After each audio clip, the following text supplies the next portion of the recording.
यंदा मराठी भाषा गौरव दिनाचा सोहळा सर्वत्र साजरा झाला.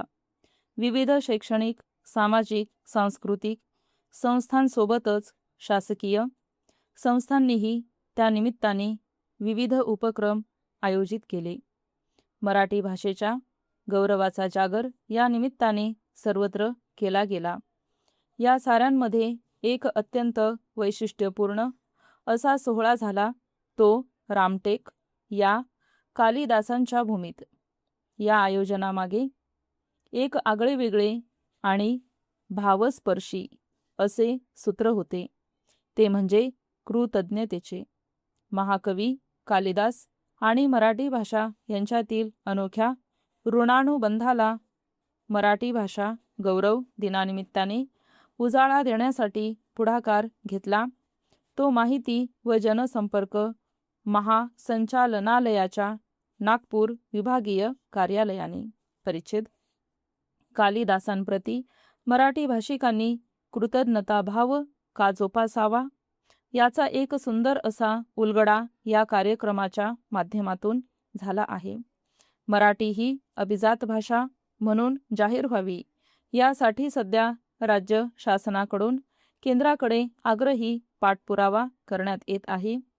ऐतिहासिक कसोटीवर मराठी अभिजात असल्याचे सिद्ध करण्यासाठी महाराष्ट्र शासनाने ज्येष्ठ साहित्यिक रंगनाथ पठारे यांच्या अध्यक्षतेखाली समिती स्थापन केली आहे.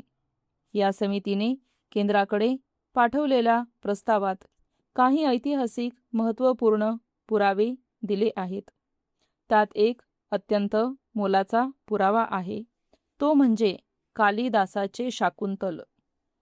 इसवी सन 4थ्या शतकात लिहिल्या गेलेल्या शाकुंतल या अतिशय सुंदर अशा नाट्यकृतीमध्ये मराठी भाषेतील संवाद आहेत.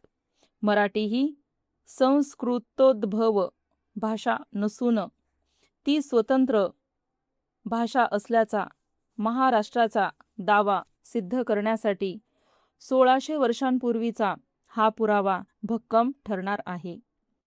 त्याबद्दल खरे तर आपण या महाकवीप्रती कृतज्ञ असायला हवे. या दृष्टिकोनातून आजवर ही कृतज्ञता जोपासली गेली नव्हती.